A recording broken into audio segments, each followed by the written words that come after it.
గట్టిగా చెప్పండి ఒకసారి, ఆఖరి వరకు ఇలాగే చెప్పండి. ఆమేన్. రైట్. 75వ కీర్తన మొదటి 2 వచనాలు. దేవా, మేము నీకు కృతజ్ఞతాస్తుతులు చెల్లించుచున్నాము. నీవు సమీపముగానున్నావని కృతజ్ఞతాస్తుతులు చెల్లించుచున్నాము. నరులు నీ ఆశ్చర్య కార్యములను వివరించుదురు. హల్లెలూయా. దేవుని యొక్క లేఖనములో ఆయన చెబుతున్న 2 వచనాలు ఆసాపు రాశాడట. ఎంతో అనుభవజ్ఞుడు, సంగీతకారుడు, జాగ్రత్తగా పాటలు రాస్తున్న అనుభవంతో ఒక పాట రాయాలా, ఎట్లా రాయాలా, ప్రభువుని ఎలా స్తుతించాలా, ఎలా కొనియాడాలా అంటూ పాట రాస్తా ఉన్నప్పుడు ఆయనకి తట్టిన ఒక ఆలోచన చొప్పున ప్రభువు ఇచ్చిన ప్రేరణను బట్టి ఆయన రాసిన పాట ఈ మాట చూడండి. దేవా, మేము నీకు కృతజ్ఞతాస్తుతులు చెల్లించుచున్నాం. నీవు సమీపముగా. ఎక్కడున్నాడట ఆయన? ఇప్పుడు నిన్నటి దినాన్ని మొన్నటి దినాన్ని మాట్లాడడం గుర్తుందా? ఎంతమంది గుర్తుంది నిన్నటి దినాన్ని వర్తమానం? మహిమ నుంచి వెళ్తారా, కూర్చుంటారా? నేను ఎక్కడే అండి, మా తాత ఎక్కడే, మా నాన్న ఎక్కడే, నేనే ఎక్కడే. స్తోత్రం, ప్రభు నేను అందుకు పిలవాలా. Hallelujah. You have to move forward, ముందుకు వెళ్ళాలా. గ్లోరీ టు గ్లోరీ, మహిమలో నుంచి అధిక మహిమలోనికి ప్రభు నేను పిలిచాడు. దయచేసి ఉన్న చోటనే స్థిరపడొద్దు. హల్లెలూయా. ఆయన మాటను చెబుతూ ఉన్నాడు అక్కడ. ఆ వర్తమానంలో నిన్ను ముందుకు తీసుకుని వెళ్ళాలని ప్రభు ప్రయాస. ఆమేన్. ఆ మాట ఎలా ఉంటుంది అంటే, నిన్న మాట్లాడుతూ యేసు నామమున మనం ఏం చేయాలా? ఏ నామం అట? యేసు నామం మన దగ్గర ఉందో దూరంగా ఉందా? ఉందండి. దగ్గరగా ఉందో దూరంగా ఉందా? యేసు నామము. హల్లెలూయా. యేసు నామం దగ్గరగా ఉంది కదా. సరే, ఆ మాట చూడండి. నీవు సమీపముగా నున్నావని. ఏంటట? నీవు సమీపముగా. నీవు అన్న పైన ఒకటి రాసిందండి. ఉందా మీ బైబిల్? ఐగర్ కనబడుతుందా? నీవు అన్న మాట ఒకటి రాసిందండి. కిందనేముంది చూడండి, ఫుట్ నోట్లు. అంటే ఇప్పుడు అది పెట్టి చదవండి. నీ నామము ఎంత సమీపం అంటే నీ దగ్గర. హల్లెలూయా. నా మాట వేరు కాదు, నేను వేరు కాదు. అవునా? నా మాట వేరు కాదు, నేను వేరు కాదు. అలానే ప్రభు అంటా ఉన్నాడు, నేను వేరు, నా మాట వేరు కాదు. హల్లెలూయా. నేను, నా మాట ఒక్కటే. ఒక్కటే. అదే మాట ఆయన విడుదల చేసిన మాట. ఎన్నో సందర్భాలలో ఖచ్చితంగా చెప్పే మాట. ఆయన మాట, ఆయన వాక్కుకు వ్యతిరేకంగా ఉండదు. అవునా? అదే దేవుడు అంటున్నాడు, నా నామము సమీపంగా ఉన్నావని లేదా ఉన్నాదని కృతజ్ఞతాస్తుతులు చెల్లించుచున్నాను. హల్లెలూయా. దేవునికి ఎందుకు కృతజ్ఞతాస్తుతులు చెల్లిస్తున్నాడట? అక్కరలో వాక్యంలో రాయబడింది, అయ్యా నీ నామం బలమైన దుర్గము. ఏంటి బలమైనదేట? ఆయన నామము బలమైన దుర్గం. నీ ఇబ్బందులు, నీ కష్టము నుండి ప్రయాస కష్టపడుతున్నా తలుచు ఆ పేరునే, యేసు నామము. హల్లెలూయా. నీ కష్టం తలుచుందాక సోదరులు సాక్షించానమాట. నాకు తండ్రి లేకపోయినా తండ్రిగా. నేను ఒక మాటలో చెప్పాలి, ది డాడ్ అని చెప్పాలి. నా విషయాలకు వస్తే ది డాడ్ అంటే గొప్ప తండ్రి. నాకు ఎలా ఉన్నాడు ఆయన? గొప్ప తండ్రి. ఇంకా మా నాన్న కంటే గొప్పగా. మా నాన్న గొప్పడు కాదని అర్థం కాదు, అది అంతకంటే గొప్పగా నడిపిస్తున్న దేవుడు. ఆయన అంటా ఉన్నాడు, నేను నీకు సమీపంగా ఉన్నాను. హల్లెలూయా. ఎలా ఉన్నాడట? సమీపంగా. ఇజ్రాయిల్ దేశము, ఇజ్రాయిల్ సంతతి ఇంచుమించు 52 దేశాల శత్రువులు ఉన్నారు. వాళ్ళకి ఎంతమంది అండి? శత్రువులు, మిత్రులు కాదాలు. ఒక్క శత్రువు ఉంటేనే మనం ఉపవాసం ఉంటే ప్రభువా ఎర్రగొట్టే నల్లగొట్టే అంటాం. 52 దేశాలు. హల్లెలూయా. దేశ జనాభా ఎంత? అలాంటిది 52 దేశాలు ఒక్క దేశానికి అగాయనిచ్చగా నిలబడుతున్నారు. స్టిల్ ఇప్పటికీ ఆయన కాపుదల్లో ఉన్నారు. హల్లెలూయా. ఇప్పటికీ ఆయన కాపుదల. అది కదా ఆషేపు అన్నాడు అక్కడ మాట. ఆషాపు, నీ నామం మాకు ఎక్కడ ఉంది? ఆ నామములో రక్షణ. హల్లెలూయా. ఆ నామమున విడుదల, ఆ నామమున కాపుదల, ఆ నామమును రుచి చూచిన వారు. అందుకని వాక్యం రాయబడింది, యెహోవా ఉత్తముడని. ఏం చేయాలట? రుచి చూచి తెలుసుకున్నాడు. అయితే ప్రభు అంటా ఉన్నాడు, ఇప్పుడు నేను నీకు మరింత సమీపంగా వచ్చాను. ఎక్కడ ఉన్నారంటే ఇప్పుడు ఆయన మరింత సమీపంగా, నీకు మరింత దగ్గరగా. ఇదిగో ఈరోజు వాక్యం శ్రద్ధగా ఆలకించండి. ప్రభు చెబుతున్న మాట, ఆయన ప్రార్థన నిబంధన నుంచి క్రొత్త నిబంధనలోకి నిన్ను తీసుకొచ్చి క్రొత్త నిబంధనలో నిన్ను తనవారిగా ఒకటి చేసుకొని ఆయన చేసిన నిబంధన విలువ తెలిస్తే నువ్వు పరిగెట్టావు. ఏం చెయ్యవు? అయ్య బాబోయ్ అంటూ నువ్వు పరిగెట్టావు, అయ్యయ్యో అంటూ పరిగెట్టావు. అక్షర రాయబడ నీతిమంతులు రక్షణ దుర్గమైన నీ నామములోనికి ఏం చేస్తారట? పరుగెడతారు. యెహోవా నామము, ఆ నామము యేసు నామముగా మనకు తెలియబడింది. హల్లెలూయా, హల్లెలూయా. ఆసాపు అందుకని అంటా ఉన్నాడు, అయ్యా నీకు కృతజ్ఞతాస్తుతులు. ఆసాపు చెప్పిన మాట, మా ప్రాంతమును మమ్ములను ఈ రీతిగా మీరు నిలబెడుతూ ఉంచినందుకు నీకు కృతజ్ఞతాస్తుతులు. ఎన్ని ఇబ్బందులు! ఏమండి నాకు ఇబ్బంది లేదన్న వాళ్ళు చెయ్యొత్తను ఒకసారి, ఎత్తను ఒకసారి. ఇబ్బంది లేదో తెలిసి స్తోత్రం. మిగతా వాళ్ళు వినండి. ఉదయం లేచింద నుంచి మధ్యాహ్నం సాయంకాలం ఒక్కొక్కటి ఇబ్బందులు పడతా ఉంటే నువ్వు ఏ నామం దగ్గరికి వెళ్తా ఉన్నావు చెప్పండి. క్యాలెండర్ ముద్రించబడిన క్యాలెండర్ ఇంట్లో పెట్టుకున్న తర్వాత కష్టం వచ్చింది, బాధ వచ్చింది, దుఃఖం వచ్చింది. క్యాలెండర్ వైపు చూడగానే బ్రదర్ చైతన్య ప్రార్థన అవసరాల కొరకు కాల్ చేయండి నెంబర్ కనబడింది. హల్లెలూయా. అప్పుడు ఆ నెంబర్ చూసి చైతన్య దగ్గరికి వెళదాం, చైతన్యకి ఫోన్ చేద్దాం. ఏ నామాన్ని ఆశ్రయిస్తూ ఉన్నావు? ఏ నామమును ఆశ్రయిస్తూ ఉన్నావు? ఏ నామము కొరకు ఏ నామాన్ని విడిచిపెడుతూ ఉన్నావు? క్యాలెండర్లో కనపడతాయి. హల్లెలూయా. రాయా అంటే లేరా భాష్యకెటే there is a great name for you. నీ కొరకు గొప్ప నామమును ప్రభువు ఇచ్చాడు. నీకు బలహీన పరిస్థితుల్లో నీకు రక్షణ దుర్గముగా ఉన్నటువంటి ఒక నామమును వదిలి brother, pastor, apostle, so and so ఎక్కడికి నాయసకెతే పరిగెట్టద్దు. హల్లెలూయా. ఏం చేయొద్దు? నువ్వు పరిగెట్టాల్సిన నామం ఒకటి ఉంది, యేసు నామము. ఆమేన్. యేసు నామము, ఆ నామమునకు ఉన్న మహిమ, ఆ నామములో ఉన్న శక్తి ఎంత గొప్పది అంటే, ఒకప్పుడు ఇశ్రాయేలు నుంచి యేసుక్రీస్తు బయటకు రాక మునుపు వరకు ఆయన ఆ నామమును, ఆ పేరును ఎంత అలా ఉండేవారంటే, దావీదు రాజు అయిన తర్వాత, ఎప్పుడండి? దావీదు రాజు అయిన తర్వాతట 2 సమూయేలు గ్రంథం 5వ అధ్యాయం నుంచి 6వ అధ్యాయం అట్లా ఉంటుంది. ఒకసారి తీసి చూడండి. రాజు అయిన తర్వాత 2 సమూయేలు గ్రంథం 6వ అధ్యాయం 6వ వచనం. రాజు అయిన తర్వాత ఆయన అనుకున్నాడు, ఇక నేను రాజు అయిన తర్వాత దేవుని మందిసం అక్కడెక్కడ ఉండకూడదు, నా దగ్గరే ఉండాలా, ఆయన నాతోనే ఉండాలి. ఆయన మందసములో ఏముంటాయి? నిబంధన పలకలు ఉంటాయి కదా, ఆయన ఆజ్ఞలు ఉంటాయి, ఆయన వాక్కు ఉంటుంది. ఈ వాక్కు నాకు దూరంగా ఉండకూడదు, ఎక్కడ ఉండాలి? నాకు దగ్గరగా ఉండాలని దావీదు ఏం చేస్తాడంటే మందసమును తీసుకురావడం ప్రారంభించాడట. హల్లెలూయా. 6వ వచనం ఉంటుంది, వారు నాకోను కళ్ళము దగ్గరికి వచ్చినప్పుడు ఎడ్లకు కాలు జారి నన్ను చెయ్యి చాపి దేవుని మందసమును పట్టుకొనగా ఏం జరిగిందటండి? యెహోవా కోపము ఉజ్జా మీద రగులు కొనెను. అతడు తాను చేసిన తప్పును బట్టి దేవుడు ఆ క్షణమందే అతనిని మొత్తగా అతడు బతికడం సచ్చాడా? వాస్తవం కదా. హల్లెలూయా. ప్రభువు నీకు ఇచ్చిన కృప, మందసం పడిపోతుందని వెళ్ళాడట. ఇంతకీ ఆయన పరిశుద్ధుడే కాదా అంటే, సమూహము దేవుని దగ్గరికి వెళ్ళేటప్పుడు పరిశుద్ధంగా వెళ్తారు. ముందు రోజు ఏ పాపం చేయకుండా ఉదయం లేచిన వెంటనే తలస్నానం చేసి దేవుని మందసమును తీసుకురావడం వెళ్తున్న వారు చాలా పరిశుద్ధంగా వెళ్తారు. అట్లాంటి పరిశుద్ధుడు అయినటువంటి ఆయన సైతము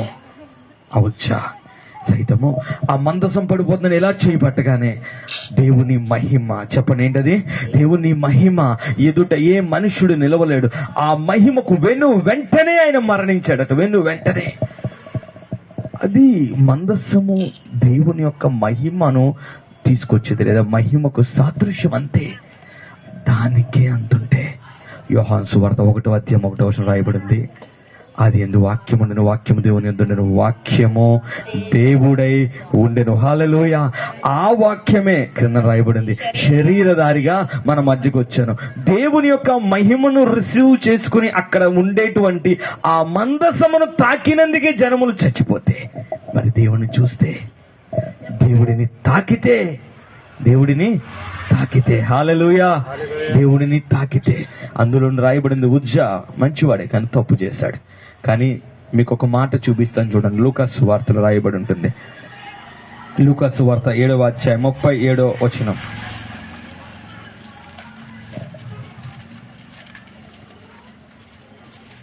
ఆమేన్. తీసిన వాళ్ళు 7:37 చదవండి. ఆ ఊరిలో ఉన్న పాపాత్మురాలైన ఎవరండి ఆవిడ? టైటిల్ ఏంటట? పాపాత్మురాలైన స్త్రీ. లూకా సువార్త రాస్తూ ఉన్నాడట. సువార్త రాస్తూ ఉన్నప్పుడు ఆయన చరిత్రను ఆధారం చేసుకుని సువార్త రాసేటప్పుడు ఎంక్వైరీ చేస్తూ ప్రతి మాటను కూడా ఎంక్వైరీ చేసి ఆయన రాశాడు ఆ సువార్తను. కట్టు కథ కాదు, పిట్ట కథ కాదు అది. హల్లెలూయా.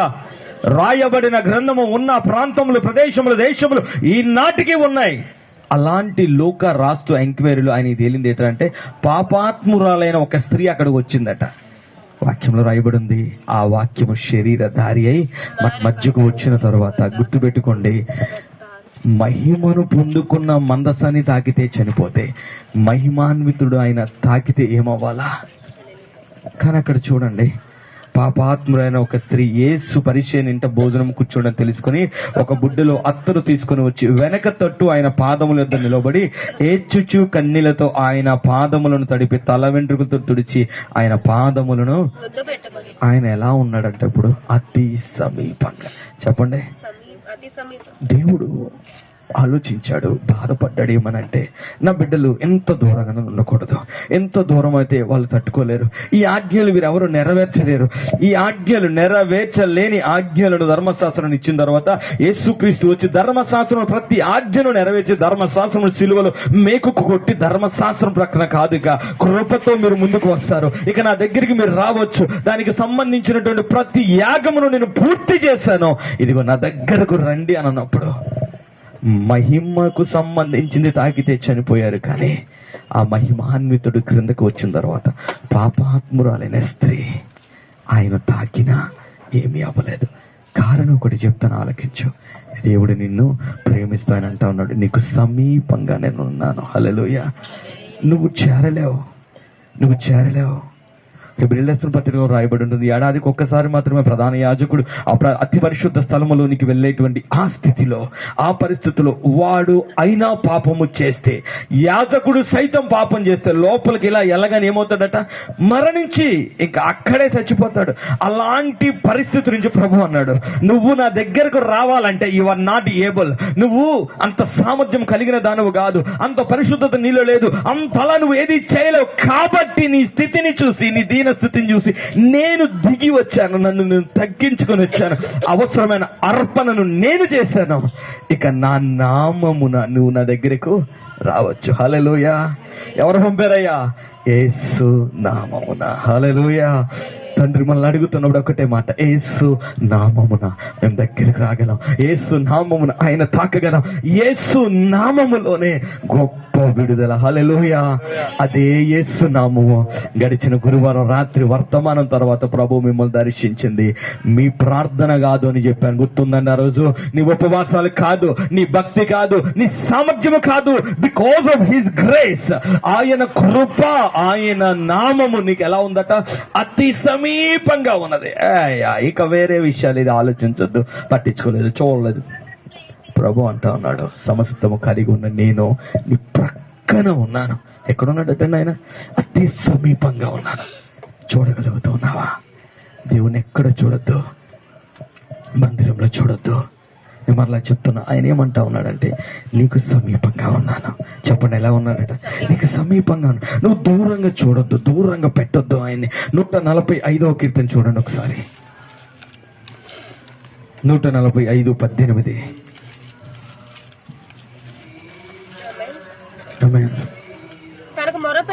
తనకు మొర్ర పెట్టు వారందరికీ, తనకు నిజముగా మొర్ర పెట్టు వారందరికీ యెహోవా ఎలా ఉన్నాడట? దయచేసి మనకున్నటువంటి ఒక గొప్ప కృపేట్రా అంటే ఎవడు మనం తిట్టవసరం లేదు, ఎవరు మనం తగ్గించాల్సిన పని లేదు, ఎవడు మనం వెలివేసిన పని లేదు. హల్లెలూయా. అన్ని ఎవరు చేసుకుంటాం? మనమే. నేనంత ప్రార్థన పరుని కాదండి అన్న. అవునా? ఓకే. సిలువలో వేలాడబడిన దొంగ కంటే బెటరా కాదా? సిలువలో వేలాడిన దొంగ పక్కన నిలబడి, అయ్యా ఈ రాజ్యంలో నన్ను జ్ఞాపకం చేసుకో. ప్రభు అంటా ఉన్నాడు, నీ ప్రార్థన బట్టి కాదు, నీ గొప్ప గొప్ప విషయాలు బట్టి కాదు. ఆయన అంటా ఉన్నాడు, నేనే నీకు ఎలా వచ్చాను, సమీపంగా వచ్చాను, దగ్గరగా వచ్చాను. ఇప్పుడు ప్రభు నిన్ను అడుగుతూ ఉన్నాడు.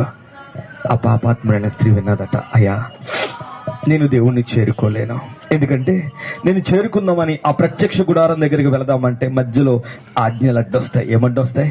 ఆజ్ఞలు అడ్డొస్తాయి. నువ్వు ఈ రీతిగా చేయకూడదని ఆజ్ఞ అడ్డొస్తుంది, ఈ రీతిగా నడవకూడదని ఆజ్ఞ అడ్డొస్తుంది. ఆ ధర్మశాస్త్రం అంతా నేను నెరవేర్చలేను, నా వల్ల కాదు, నేను అక్కడికి రాలేను అంటూ ఏడుస్తా ఉంది. ఆ బలహీనత నుంచి బయటకు రావాలని ఆశపడుతూ ఉంది, ఆ పాపంలోంచి బయటకు రావాలని ఆశపడుతూ ఉంది.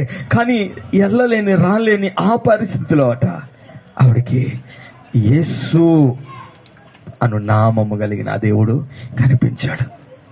తన దగ్గరున్న విలువైంది తీసుకుందట. ఏం తీసుకుందంటే దాని విలువ ఇంచుమించు సెంటు మామూలు అప్పటి లెక్కల్లో 36,000. ఎంతండి అప్పటి లెక్కల్లో? మరి ద్రవ్యోల్బణం అంటే రేట్ ఒకటి ఉంటుంది తెలుసా అండి?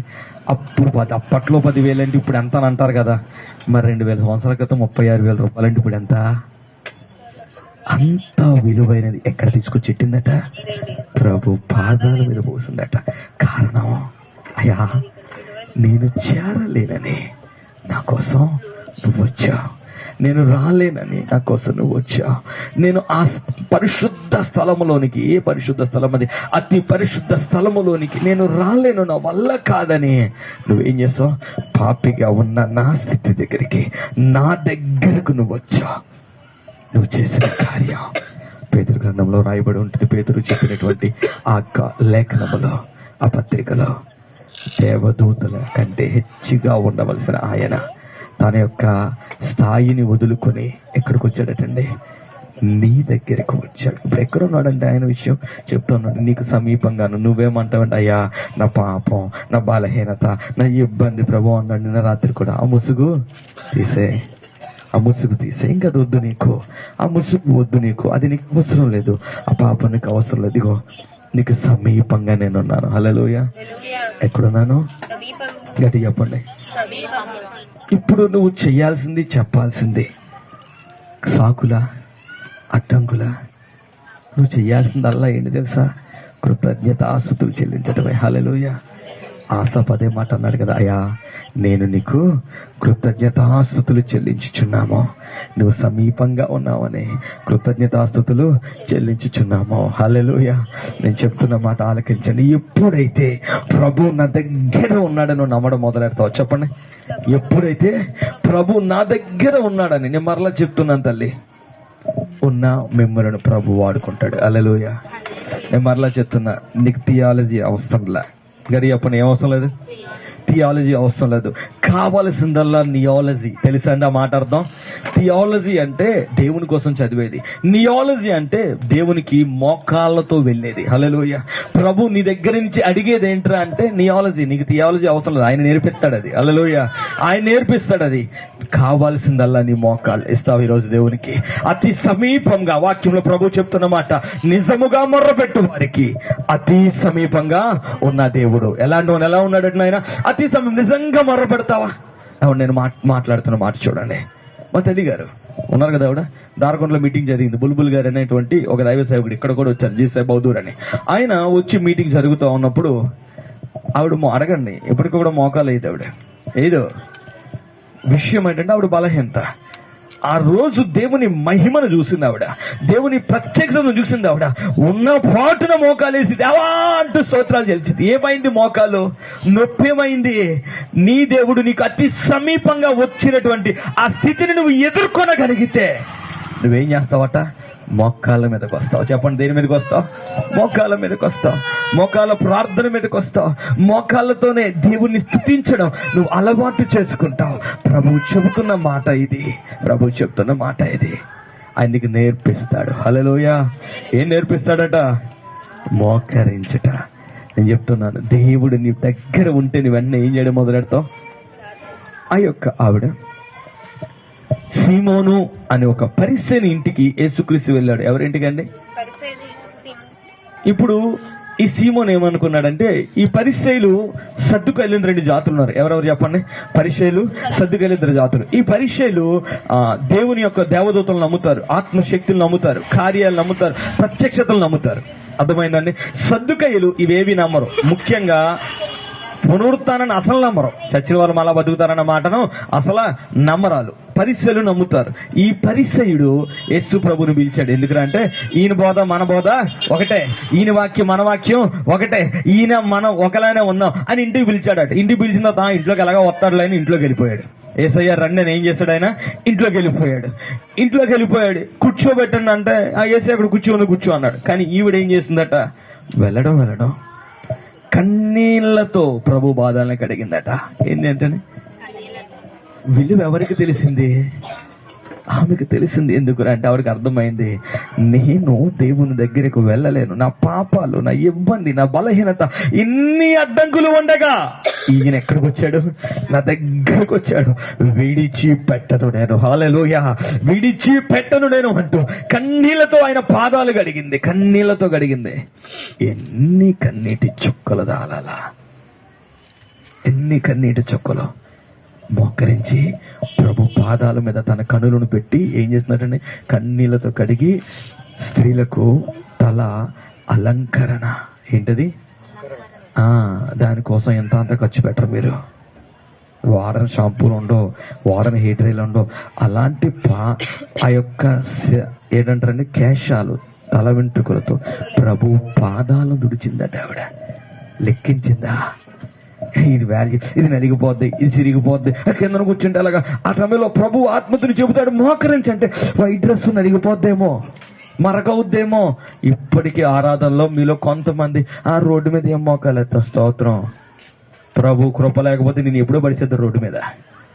ఊపిరి ఇచ్చాడని, హల్లెలూయా. కొన్ని నెలల క్రింద వరకు కూడా నేను రోడ్డు మీద మోకలేసుకొని కాదు. నాడు మాట్లాడాడు నా దేవుడు నాతో, నేను నిన్ను కనికరించకపోతే ఈ పాటికి రోడ్డు కాదు, రోడ్డు కింద నువ్వు ఉండేవాడు అని. హల్లెలూయా. రోడ్డు కాదు, ఎక్కడట? రోడ్డు క్రిందన అంటే ఎందులో ఉంటావు? సమాధిలో ఉండేవాడివి. నేను అన్నాను, రోడ్డు మీద బతుకుంచు ప్రభు, బతుకున్నంత కాలం ఎక్కడ ఆరాధన చేసినా మోకరేస్తా. హల్లెలూయా. ఎక్కడ ఆరాధన సిగ్గు పడను నా దేవుని విషయంలో. ఆమేన్. బ్రతికిచ్చింది ఆయన కదా, బ్రతికిచ్చింది ఆయన, బ్రతికి ఇస్తూ ఉన్నది ఆయన. ఆ దేవుడు చెబుతా ఉన్నాడు. ఈవిడ లోపలికి రాగానే కన్నీళ్లతో పాదాలు కడిగిందట. తల వెంట్రుకలు మీరు అమూల్యంగా ఎంచుకుంటారు, వాటి కోసమే బెడ్ల కొంతమంది ప్రార్థన చేయడం అడుగుతారు. వాటిని తీసుకువెళ్ళి ప్రభు పాదాలను కడిగిందట ఆవిడ, పాదాలను తుడిచిందట. అంటా ఉన్నది. అత్తరు తీసుకుని వెళ్ళి పోసిందట. హల్లెలూయా. అత్తరు సెంటు 36,000, 3 లక్షల చిల్లర ఉంటుందేమో, ఇంకా ఎక్కువే. ఎంత విలువైనది! అంతకంటే విలువైన వ్యక్తి పాదాలను తడిపింది. హల్లెలూయా. ఆ దేవుని పాదాలు తడిపింది. అప్పుడు అన్నాడట ఈ పరిసయ్యుడు, చూడండి ఈ గర్వం లోపల, నిజంగా ఈయన ప్రవక్త అయితే తనను ముట్టుకున్న స్త్రీ ఎలా ఆడదో ఈయనకు తెలుస్తుంది అన్నాడు. యేసుక్రీస్తు అన్నమాట, అయ్యా నువ్వు నన్ను ఇంటికి పిలిచావు, కాలు కడుక్కోడానికి ఏమవ్వాలా? నా తలకు పెట్టుకోవడానికి నూనె, కనీసం నాకు కనీస మర్యాద నువ్వు చేయలేదు. మీలో చాలా మంది ప్రభును ఆరాధన చేసే విషయాలు ఇలానే అన్నారు. ఎట్లా అంటే ఆరాధనే కదా. ఏంటిది? ఆరాధనే కదా. ఇందాక నన్ను మోకరించడానికి ఏం అడ్డొచ్చింది? వస్త్రాలు అడ్డొచ్చాయి, ఈగో అడ్డొచ్చింది, ఎక్కడేంటి, నా లెవెల్ ఏంటి, నా స్థాయి ఏంటి, ఇది నీకు అడ్డొచ్చింది. కానీ మరి ఆవిడికి ఏం అడ్డొచ్చింది? అన్నీ పోయాయి కదా. హల్లెలూయా. అన్నీ పోయా అండి. అత్తరు జటామాంసి మంచు ప్రదేశాలలో మాత్రమే పెరిగేటువంటి ఆ జటామాంసు తయారు చేసిన అత్తరు చాలా విలువైనది. తన దగ్గర ఉన్నటువంటి విలువైన వస్తువు అది ఒక్కటే. చెప్పండి, ఎన్ని వస్తువులు? అదొక్కటే. ఆ వస్తువులో ఉన్నటువంటి అత్తరు తన శరీరానికి పూసుకున్నప్పుడు, అనేక మంది మార్గంలో వెళ్తూ ఉన్నప్పుడు ఆ వాసనకు ఆకర్షితులే తన వైపు తిరిగితే, తన దగ్గరకు వస్తే ఆ రీతిగా తన కడుపు నింపుకునేది ఆవిడ. హల్లెలూయా. యేసును దర్శించగానే అన్నదట, ఇదొద్దు నాకు, ఏమొద్దు. ఆయన సమీపంగా వచ్చాడు. హల్లెలూయా. ఏమి తిందుమా, ఏమి త్రాగుదుమా అని మీరేం చేయొద్దు, చెప్పండి, ఏం చేద్దన్నాడు దేవుడు? చింతించొద్దు, మీకు కావాలని మీ పరలోక తండ్రి తెలుసును. ఆ బిడ్డ తల్లి ఒక్కసారి యేసు ప్రభుని ఆ రీతిగా చూడగానే, అయ్యా నిన్ను నీ దగ్గరికి రావాలంటే బలారపడించడానికి ఎదురు తీసుకురావాలా, నా దగ్గర అంతా లేదు. 2, అక్కడికి నేను ఎలానో అడుగు పెట్టలేదు. ఆ లోపల ఎవరికి వెళ్తారంటే ప్రధాన యాజకుడు తప్ప ఎవడు వెళ్ళాడు. అక్కడ ఏముందో నాకు తెలియదు, కానీ వాటిని కలుగ చేసిన నువ్వు నా దగ్గరికి ఎలా వచ్చావు? నిజముగా మొర్రపెట్టేవారు. చెప్పండి, ఎవరికట? గట్టి చెప్పండి. నిజముగా మొర్ర పెడితే ఆయన ఎక్కడున్నాడు అన్నాడు? నమ్మో, ఈరోజు చెప్తున్నాను, నీ ప్రక్కన ఉన్న దేవుడు. హల్లెలూయా. నేను ఎన్నడూ విడిచిపెట్టలేదు. తండ్రిలా ఆదరిస్తూ, తల్లిలా నిన్ను బలపరుస్తూ నీ ప్రక్కన నిలబడి ఉన్న దేవుడు ఎన్నడూ కూడా విడిచిపెట్టలేదు. ఆయన అంటా ఉన్నాడు, నిజంగా మొర్ర పెట్టి చూడు. హల్లెలూయా. ఎలా మొర్ర పెట్టాలట? నిజముగా, అయ్యా నీ నామము తప్ప వేరే ఆశ్రయదుర్గం నాకు లేదు అని ఆయన దగ్గరకు వెళ్ళి నిజంగా నువ్వు మొర్ర పెడితే ఆయన నీతో మాట్లాడతాడు. హల్లెలూయా. నీతో మాట్లాడతాడు. గత కొన్ని రోజులకి ఇదే వర్తమానం. నీ ప్రక్కన ఉన్న దేవుడు, నీకు సమీపంగా ఉన్న దేవుడు. నువ్వు పాపములను, నీ బలహీనతలను అడ్డు చెప్పుకుంటా, అయ్యా నీ దగ్గర రావాలనుకుంటున్నాను కానీ ఇది నా ఇబ్బంది, ఇది నా బలహీనత అంటూ నువ్వు ప్రభువునకు దూరం అయిపోతుంటే తట్టుకోలేని తండ్రి హృదయం అట. తనలో ఒక భాగం అనుకోండి, తాను దిగి వచ్చి గుండెలకు హత్తుకున్నాడు. హల్లెలూయా. ఏం చేశాడండి? గుండెలకు హత్తుకున్నాడు.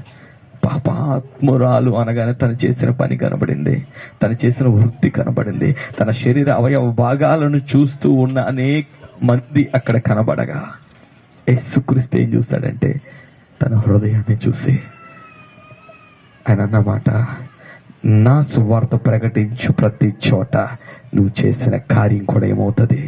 ప్రకటించబడుతుంది. నేను మాట్లాడుతున్నాను, నిన్ను ప్రజలు ఎలా చూశారో ఆ పాపాత్మురాలైన స్త్రీని చూస్తున్నట్టుగానే నిన్ను చూస్తున్నప్పుడు తప్పుడు దృష్టితో చూసారా? తప్పుడు ఆలోచన చూసారా? వీడింతే అని చూసారా? వీళ్ళ బతుకింతే అని చూసారా? నేను అంటా ఉన్నాను, నువ్వు అలా ఏడుస్తూ ఉన్నప్పుడు కరెక్ట్గా టీవీలో ఒక ప్రోగ్రాం వస్తుంది. దైవజనులు మీకోసం ప్రార్థన చేస్తారు. చేయి ఫోను, పేరు రఘుదాస్ గారు, ఏదో పేరు సుమి ఉన్నా లేదా నాకు తెలుసు. సుమి రఘుదాస్ గారు దైవజనులు మీకోసం ప్రార్థన చేస్తారు. రఘుదాసు పేరేనండి? పేరేనా? ప్రభు అంటా ఉన్నాడు, నా నామము నీకు సమీపంగా ఉంది. దీన్ని వదిలి ఎక్కడికి వెళ్తావు నువ్వు? పలానా రఘుదాస్, పలానా చైతన్య, పలానా మీరమ్మ, మా అత్తనే. ఎక్కడికి వెళ్ళాలి? సమీపంగా ఉన్న ఆయన నామమును కాదని ఎక్కడికి వెళ్తావు నువ్వు? నేను చెప్తున్న బోధ అంటే 100లో 90 మంది నాలాంటి వరకు నచ్చదు. ఎందుకు చెప్పనా? ఏదైనా మాకు చేయండి, ఏదైనా మేం చేస్తాం, ఏదైనా మా చేతుల్లో, ఏదైనా మీ అభిషక్తిలో 90 మందికి అది నచ్చదు. చెప్తున్నాను లిటరల్గా, ప్రభు నీకు ఇచ్చిన మహిమని చెబుతున్నాను. హల్లెలూయా. ప్రభు నిన్ను ఎలా చూస్తున్నాడో నేను చెప్తున్నాను. నీకు ఎంత దగ్గరగా ఉన్నాడని చెప్తా ఉన్నాను. నువ్వు ప్రార్థన చేయి. నీ ప్రభు అంటా ఉన్నాడు, నువ్వు ప్రార్థన చేస్తే ఎక్కడ నిలబడతాడట? నీ ప్రక్కన నిలబడతాడు. అవునా? ఆయన ఇచ్చిన వాగ్దానం అది కదా. మత్తయి సువార్తలో రాయబడిందో, 2 లేక 3 నా నామమున ఎక్కడ ఏకీవిస్తారో అక్కడ ఎవరు ఉంటారట? నేను ఉంటాను అన్నాడు. అవునా? మరి అదే దేవుడు యోహాను సువార్త 14వ అధ్యాయంలో చెబుతా ఉన్నాడు, నేను మిమ్మల్ని అనాథులుగా విడువను, మీ కొరకు ఎవరిని పంపిస్తున్నాను? పరిశుద్ధాత్మను పంపిస్తాను, ఆయన మీలో ఉంటాడు. ఎక్కడ ఉంటాడట? చెప్పండి, ఎక్కడ ఉంటాడు? నీలో ఉంటాడు. ఇప్పుడు నువ్వు ప్రార్థన చేసినప్పుడు నువ్వు ప్రార్థన చేస్తావు, పరిశుద్ధాత్ముడు ఆయన వ్యక్తి, గాలి దూరి కాదు ఆయన. హల్లెలూయా. ఆయన ఇప్పుడు ఎక్కడ ఉంటాడట? నీ ప్రక్కన ఉంటాడు. 2 ఉన్న చోట ఒక్క విషయంలో యేసుక్రీస్తు నామాన్ని ఏకీపిస్తే 3వ వ్యక్తి ఎవరు ఉంటారట? ఆయనే. పరిశుద్ధాత్ముడు నువ్వు కలిపి ఉన్నారు కదా, ఒక్కటి కదా, మీరిద్దరు కలిపి ఏకీపిస్తా ఉంటే 3వ వ్యక్తి ఎవరట? 2 లేదా 3 నా నామమున ఎక్కడ కూడతారు అక్కడ వారి మధ్య నేను ఉంటాను. నీ ప్రభు నీకు ఇచ్చిన గొప్ప ధన్యత కాదా? నువ్వెప్పుడు నేను ఒంటరి ప్రార్థన చేస్తున్నాను అనొద్దు, ఇబ్బందికరం ప్రార్థన చేస్తున్నాను అనొద్దు, లేదా కష్టంగా నేను ఇలానే ఉంటున్నాను నా బ్రతికింతే అనుకోవద్దు. Your not yellow. నువ్వు ఒంటరివి కాదు, నువ్వు అనాథవు కాదు, నువ్వు విడిచిపెట్టిన దానివు కాదు. ప్రభు చెప్తా ఉన్నారు. నేను మరలా చెప్తున్నాను, మేబీ నీ తండ్రి నీ తల్లి నీ ప్రక్కన ఉండొచ్చు, నీ చుట్టుపక్కల నీ భార్య నీ పిల్లలు లేకపోతే నీ భర్త నీ పక్కన ఉండొచ్చు, అందరూ బంధుమిత్రులు అందరూ మధ్యలో నువ్వు ఉండొచ్చు. కానీ చెప్తున్నాను, యేసు లేకపోతే still you are a orphan. నువ్వు అనాథవే. ఎందుకు చెప్తున్నాను తెలుసా అండి? సమాధి పెట్టులో నీకు తోడొచ్చేవాడు ఎవడో చెప్పను ఒకసారి. ఎవరు వస్తారు? ప్రాణప్రియులుగా ప్రేమించిన ప్రతి ఒక్కరిని లెక్కట్టండి. నా భర్త, నా భార్య, నా పిల్లలు. ఎవడొస్తాడో తోడు పక్కన పడుకున్నాం అందులో వస్తారండి. గుండెలు బాదుకుంటారు కదా. ఏంటి ఏం బాదుకుంటారండి? గుండెలు బాదుకుని మా ఆయన మా ఆయన మా ఆయన, నా భార్య నా భార్య, మా అమ్మ మా అమ్మ, మా నాన్న అంటూ. మరి మూసిన తర్వాత హల్లెలూయా హల్లెలూయా వాక్యం రాయబడింది. మాటని నేను చెప్తూ ఉన్నాను. ఆ నామము నీకు ఎలా ఉందట? గడి చెప్పండి. ఎక్కడ సమీపంగా ఉంటది? సరే, ఎంత ప్రేమిస్తున్నా మిమ్మల్ని విషయం చెప్తాను. అది లాస్ట్ పెట్టి నేను చెప్పేది. ఈ మధ్యలో పెట్టిలో పెడతారు మిమ్మల్ని, ఐసీయూని పెట్టి. అక్కడికి ఎవరు రానిస్తారు చెప్పండి? నేను ఆ భార్యని బయట ఉన్నంటారు. అలా పోయినట్టు బయట ఉండంటారు. అవునా? ట్రీట్మెంట్ అంతా అయితే అప్పుడు పిలుస్తాం మిమ్మల్ని అంటారు. హల్లెలూయా. మరి నీకు తోడొచ్చేవారు ఎవడో? ప్రభు అంటా ఉన్నాడు, నా నామము నీకు సమీపంగా ఉంది. కొన్ని వేల మంది భక్తులు they telling the testimonies as a living witness, సజీవ సాక్షులుగా చెబుతా ఉన్నారు. ప్రభువు నన్ను తాకి స్వస్థపరిచాడు. హల్లెలూయా. ఐసీయూ దగ్గర నా విషయము, నా తల్లి, నా చెల్లె విషయం, నా తండ్రి విషయం ఎందుకు ఇంత నిలబడి చెప్పగలం? ఎందుకు ఇంత ఖచ్చితంగా యేసుదేవుడు అంటామంటే రీజన్ ఒకటి, నా తల్లి, మా నాన్నగారి విషయంలో సాక్ష్యం, మా తల్లి నా చెల్లె విషయంలో గొప్ప సాక్ష్యం, ఇప్పటికీ నా విషయాలు అనేక చెప్పి చేసే దేవుడు ఆయన. హల్లెలూయా. ఈరోజు నీతో అదే చెప్తున్నాను. ఎంత పానప్రదంగా నువ్వు ప్రేమిస్తున్న ప్రతి ఒక్కరిని ఒక ప్రక్కనెట్టు. ఐసీయూ రూమ్లోకి ఎలిజిబుల్ ఎవరో ఒకసారి చూడు. ఆయన చెప్తా ఉన్నాడు, అక్కడ కూడా తోడొచ్చేవాడిని నేను. సరే, ఎంతో ప్రాణప్రదంగా నువ్వు ప్రేమిస్తూ ఉన్నావు కదా, ఆ సమాధి గోతులోకి నువ్వు జీవితం మొత్తం కష్టపడేది నీ పిల్లల కోసమే కదా. పెద్దోడు వస్తాడు, చిన్నోడు వస్తాడు నీతో పాటు. యాండి తెరి చెప్పండి. పెద్దోడు వస్తాడు, చిన్నోడు. పెద్దోడు కానీ చిన్నోడు రవ్వ గారంగా చూస్తారు. అడిగండి నేను ఇంకా ఎక్కువ ఫ్రెండ్స్ లాస్ట్ లో పుట్టాడని. ఆడొస్తాడా? ఎవరు వస్తారు? ఏమన్నా పెట్టాలి చెప్పండి. ఎవరు వస్తారు? 1 గంట వరకు మెసేజ్ పెట్టే ప్రబుద్ధులు వస్తారా? వస్తారు. ఎక్కడికి? నీ ఫోటో మంచి ఫోటో పెట్టి RIPని పెడతారు. ఒళ్ళు బద్ధకం, అది కూడా పూర్తి టైప్ చేయరు, రెస్ట్ ఇన్ పీస్ అని. అది పెట్టడానికి వస్తారు అంతే. ఇది లోకపు పరిస్థితి. కానీ ప్రభు అంటా ఉన్నాడు, సమాధి లోతుల్లోకి నేను వస్తాను, అక్కడి నుంచి నేను పైకి లేపుతాను. ఆమేన్. ఆయన చెప్పిన మాట యెషయా గ్రంథం 37వ అధ్యాయం ఆఖరి వర్షంలో ఉంటున్న మాట, ఇదిగో ఎండిన ఎముకల్లాగా ఉన్న వారితో చెప్పు, ఆ సమాధుల్లో నుంచి నేను వారిని బయటకు తీసుకొస్తాను చెప్పు. It's resurrection message. అది ఆయన చెబుతున్న పునరుత్థాన వర్తమానము. భయపడొద్దు. హల్లెలూయా. మరణము ముంగిన మిమ్మల్ని మృంగి వేయకుండా తన మరణమును అడ్డేసిన ప్రభువు నీకు తోడు. ఆయన అంటా ఉన్నాడు, నా నామము నీకు ఎక్కడుంది? ఇంక భయపడక. హల్లెలూయా. ఇక భయపడకు. దేది నేనేమి చేయగలదు? నీ ప్రభు అంటా ఉన్నాడు, అల్లెక్కడ ఇల్లెక్కడ వద్దు. దృష్టి ఎక్కడెట్టండి? ఏమా కృపగారు, ఎక్కడెట్టాలి దృష్టి? ఎక్కడెట్టాలా? మరి ఏమంటున్నారు? ఎక్కడెట్టాలి? ప్రభువు మీద దృష్టి పెట్టు. ఈ కష్టం ఎవరిని చూడాలా? ఎందా చెప్పాను, మీ యోబోయ్ క్యాలెండర్ చూస్తారా? దేన్ని చూడాలా? యేసు క్రీస్తుని చూడు. అయ్యా నాకు సమీపంగా ఉన్నా అన్నావు. నిజంగా మొర్రపెట్టు వారికి అతి సమీపంగా ఉన్నానన్నావు కదా. మొర్ర పెడుతా ఉన్నాను. హల్లెలూయా. నాకు దగ్గరికి రా ప్రభువా, నాతో మాట్లాడు ప్రభు అంటూ నువ్వు ప్రభువుని అడిగితే ఆయన చేస్తాడు ఆ పని. హల్లెలూయా. మొదటి తిమోతికి రాసిన పత్రిక ఒకసారి చూడండి. అపోస్తలుడైన పౌలు చెబుతా ఉన్న మాట, అక్కడ రాయబడిన మాట ఒకటి ఉంటుంది. తిమోతికి రాసిన మొదటి పత్రిక 1వ అధ్యాయము 16వ వచనం. తీసుకున్న ఆమేన్ చెప్పండి. ఆమేన్. ఎవరిని పిలవడానికి వచ్చాడట యేసుక్రీస్తు? నేను పాపులను పిలవ వచ్చాను. నువ్వు బలహీనతలు చిక్కుపడ్డావు కదా, ప్రభు నిన్ను పిలవడానికి వచ్చాడు. నీ ఇబ్బందులు చిక్కుపడ్డావు, ప్రభు నిన్ను పిలవడానికి వచ్చాడు. అయ్యా అనేక మార్లు పాపపు ఆలోచనలు నాకు వస్తా ఉన్నాయి అంటా ఉన్నావా? అందులో ఉన్న నిన్ను పిలవడానికి వచ్చాడు, పాపులను రక్షించడానికి వచ్చాడు. హల్లెలూయా. ఆ మాటలో అపోస్తుడైనటువంటి సౌలు మన సంఘాన్ని హింసించడం పాపమా కాదా? పాపమే కదా. మరి పాపుల్లో ఆయన చెప్పిన టైటిల్ ఒకటి ఉంది, మీరు అంటారు, నేను ఈ మధ్యన ఎక్కువ వాడుతాను, పరిశుద్ధులు కాదమ్మా, అతి పరిశుద్ధులని. హల్లెలూయా. పౌలు వాడాడు ఏ మాట తెలుసా అండి? ప్రధాన పాపిని నేను, మామూలు పాపిని కూడా కాదు. లిస్ట్ లో ఎవరుంటారు ఫస్ట్? అది లెక్క. చదవను సార్ అక్కడ. అయినను నిత్య జీవము నిమిత్తము తనను విశ్వసింపబో వారికి నేను మాదిరిగా ఉండులాగున యేసుక్రీస్తు తన పూర్ణమైన దీర్ఘశాంతమును ఆ ప్రధాన పాపినైన నా యందు కనపరచినట్లు నేను కనికరింపబడింది. ప్రభు అంటున్నమాట. అపోస్తలుడు పౌలుతో ఒప్పింపు చేస్తూ రాసినమాట, నేను ప్రధాన పాపిని, నన్ను మాదిరిగా పెట్టాడు. ఇగో ఇబ్బందుల్లో ఉన్నావా, కష్టంలో ఉన్నావా, బలహీనత ఉన్నావా, చేత కాదు అంటూ ఏడుస్తూ ఉన్నావా, ప్రధాన పాపిని నన్నే దేవుడు ఈ రీతిగా మారిస్తే నిన్ను ఎలా మారుస్తాడా? నిన్ను ఎలా మారుస్తా? నా వల్ల కాదు. రావును, నీ వల్ల కాదు. రా ప్రభు నామను పట్టుకో. హల్లెలూయా.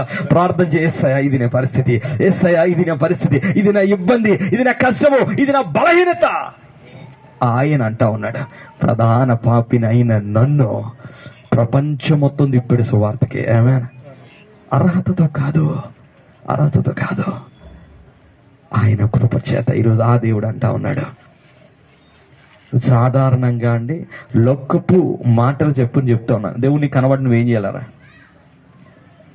గట్టిగా దేవునికి ఏం చేయాలా? ఇష్టమైంది చేస్తాల. కానీ యేసయ్య పరిస్థితి ప్రత్యేకం. యేసయ్య పరిస్థితి ప్రత్యేకం. ఆయన పొడిచేవారి దగ్గరికి వెళ్ళాడట. ఆయన హల్లెలూయా. ఆయన హింసించేవారి దగ్గరికి వెళ్ళాడట. ఆయన కష్టపడుతున్న వారి కొరకు ఈయన ప్రార్థన చేస్తాడట. ప్రేమ అంటే అది కాదా? ఇప్పటికీ కొంతమంది తల్లిదండ్రులు ఉంటారు, వాళ్ళు ఎంత ప్రేమిస్తారంటే పిల్లలు, అట్నుంచి ఒక్కోసారి వాళ్ళు ఆ పిల్లలైన వారు తల్లిదండ్రులు కొట్టేసిన, మా అబ్బాయి కోసం ప్రార్థన చేయండి బాగుపడాలండి. సాధారణంగా ఈ ప్రేమ తల్లిదండ్రులు తప్ప వేరే ఎవరికొని ఉంటుందండి? మరి అదే దేవుడిని సౌలు బూతులాడాడు. ఏం చేశాడండి? బూతులాడాడు. ప్రార్థన చేసి ప్రార్థన స్థలాలకు వెళ్ళి ప్రార్థనలు చెదరగొట్టాడు. ఉన్న వాళ్ళందరినీ వెళ్ళగొట్టాడు. సాధ్యమైనంత మందిని కూడా ఆ మార్గం నుంచి తప్పించాడు. అలాంటి సౌలుని దేవుడు దర్శించాడట. హల్లెలూయా. నేను అంటాను, నిన్నెందుకు దర్శించాడో? నువ్వేం చేయాలా? ఆయన నామం సమీపంగా ఉన్నదని ఏం చేయాలట? నమ్మాల. చెప్పండి, ఏం చేయాలా? సరే, మొట్టమొదటి మాట ఏంటంటే 75వ కీర్తనలో అక్కడ రాయబడిన మాట. ఎప్పుడు వాక్యాన్ని టక్ తీసుకుని వెళ్ళిపోతాం కదా, అక్కడ ఉన్న మాట చూడండి గట్టిగా. నువ్వు సమీపంగా ఉన్నావని కృతజ్ఞతాస్తుతులు చెల్లించుచున్నాము. ఇప్పుడు ఆగండి. ప్రభు అంటా ఉన్నారు, నువ్వు సమీపంగా ఉన్నావని ఏం చేస్తా ఉంటావు? నువ్వు ఎందుకు చెల్లిస్తావు అంటే కింద రాయబడింది, నువ్వు ఎప్పుడైతే ఆ మాటను తెలుసుకుంటావో, దేవుడు నీతో ఉన్నాడు తెలుసుకుంటావో, నరులు నీ ఆశ్చర్య కార్యములను నువ్వు ఎప్పుడైతే దేవుడు నా ప్రక్కన ఉన్నాడు, ఎక్కడ ఉన్నాడు? నా ప్రక్కన ఉన్నాడు, నాతో ఉన్నాడు అని నువ్వు తెలుసుకొని ఆయనతో వెళ్ళడం ప్రారంభిస్తావు, ఆయనతో అడుగేసుకుంటూ నడవడం ప్రారంభిస్తావు, ఆయనతో సహవాసాన్ని ఇష్టపడతావో, ప్రభు అంటా ఉన్నాడు, నీ జీవితంలో జరిగే ఆశ్చర్య కార్యాలు ఎవరు వివరిస్తారు? చెప్పండి. నరులు నీ ఆశ్చర్య కార్యాలను. ఆయన నామం సమీపంగా ఉందని నువ్వు నమ్ముతున్నావు? ఈరోజు నేను చెప్పాను, పాపాత్ములైన స్త్రీ యేసు దగ్గర రానిచ్చి తోసేశాడే. నేను దూరెత్తాడండి. దగ్గరికి వెళ్ళాల్సిన బాధ్యత అల్ల మంది ఒక్కటే. ఈరోజు నీకు దేవుడు దూరంగా ఉన్నాడు నువ్వు అనుకోవద్దమ్మా. దయచేసి నా బాధ అవ్వట్లేదు, నా మొర వినట్లేదు, నా కష్టం లేదు, నువ్వు సమీపంగా రా. నీ దేవుడు నీ దగ్గరికి వచ్చాడు. హల్లెలూయా. నువ్వు నిజం చెబుతా ఉన్నాను, మనం అడుగు పెట్టలేని స్థాయి అతి పరిశుద్ధ స్థలం. అవును కదా? అట్లాంటి దాన్ని విడిచి తన మహిమను తగ్గించుకొని నీ దగ్గరికి వచ్చాడు దేవుడు. ఈరోజు నిన్ను అడుగుతూ ఉన్నాను, ఆయన నామం దగ్గరికి వస్తావా? వేరే నామాల వెంట పరిగెడతావా? హల్లెలూయా. వేరే నామాలంటే పరిగెట్టద్దండి. హల్లెలూయా. యేసు నామమునకు మించిన నామం ఏదియో లేదు. ఆ నామం నీకు సమీపంగా ఉందట. అది నమ్మి నువ్వు ప్రార్థన చేయడం మొదలెడితే నువ్వేం చేస్తావు తెలుసా అండి? అది నమ్మి నువ్వు ప్రార్థన చేయడం మొదలెడితే నీ జీవితంలో జరిగే కార్యాలను నువ్వు వివరించడం మొదలెడతావు. హల్లెలూయా. యేసుక్రీస్తు దూరంగా చూడకండి. ఆదివారం ఆరాధనలోనే ఉన్నాడు, శుక్రవారం ప్రార్థనలోనే ఉన్నాడు అని నువ్వు చూడకండి. నీతో ఉన్నాడు, నీకు దగ్గర ఉన్నాడు. ప్రార్థన చేయి, మాట్లాడు. ప్రార్థన అంటే ఏమని చూద్దాం. మాట్లాడు ఆయనతో. నీ ప్రక్కన ఉన్న దేవుడు. ఆమేన్. ఇక నువ్వు అడిగితే నీకు ఏది చేయకుండా ఉంటాడు. సమీపంగా ఆయన ఉన్న మాటను నేను మరలా చెప్తున్నాను. సమీపంగా ఆయన నీ దగ్గరకు వచ్చినప్పుడు నీ దృష్టి ఇటు తిప్పొద్దు, అటు తిప్పొద్దు. ఎరవ పెట్టాలా? చెప్పండి. దేవుని వైపు చెప్పండి. పడేవుని పని, వెళ్ళిపోని వెళ్ళని, నువ్వెక్కడ చూడాలా? దేవుని వైపు చూడాలి. నీకంటే వెనకాల పరిగెట్టారా? స్తోత్రం, పరిగెట్టు బాని. నువ్వు ప్రభుతున్నాడు, ఆమేన్. నువ్వు ప్రభుతున్నాడు అంతే, పరిగెట్టొద్దు, ఆమేన్. అది నీకు క్షేమం. హల్లెలూయా. అరే అడుగు ముట్టిగా ఏరా, ఏయి. నువ్వు చెప్తున్న మాట ఆలకించండి. ప్రభువు నీకు సమీపంగా ఉన్న ఈ ఒక్క మాటను పట్టుకోండి. ఈరోజు ఇంటికి వెళ్ళండి, ప్రార్థన చేయండి. ఎట్లా అంటే, ఒక వ్యక్తి నా పక్కన ఉన్నాడు, ఆయన యేసుక్రీస్తు. నేను ఆయనతో మాట్లాడుతున్నాను. ఎవరితో? ఆయనతో మాట్లాడుతున్నాను. రిటర్న్ నువ్వు ప్రార్థన అంతా అయిన తర్వాత చదువు. ఆయన ఈ గ్రంథము ద్వారా నాతో మాట్లాడుతున్నాడు. చదువు. ఆయన ప్రతి మాటను వేలు పెట్టి చదువు, జాగ్రత్తగా చదువు. నేను అలా చదువుతున్నప్పుడు నాకు ఇచ్చిన మాట, ఆయన నామం సమీపంగా ఉందని తెలిసిన తర్వాతట వారి జీవితాలు ఎలా మార్చబడతాయి? ఆశ్చర్యకరంగా మార్చబడతాయి. హల్లెలూయా. ఆశ్చర్యంగా మార్చబడతాయి. ప్రభు అలా మార్చడానికి నిన్ను పిలిచాడు. ఆమేన్. నువ్వు ఉన్న స్థాయిలో ఉండకుందువుగాక, నువ్వు నిలబడిన స్థాయిలోంచి ముందుకు వెళ్ళుదువుగాక. అతి సమీపంగా ఉన్నాడని తెలుసుకున్న నువ్వు ఆయనకు మరింత దగ్గరగా నువ్వు వెళ్ళుదువుగాక. అలాంటి కృపా దేవుడు మీకు అనుగ్రహించును గాక. ఆమేన్. కళ్ళు మూసుకుందాం, ప్రార్థన చేద్దాం.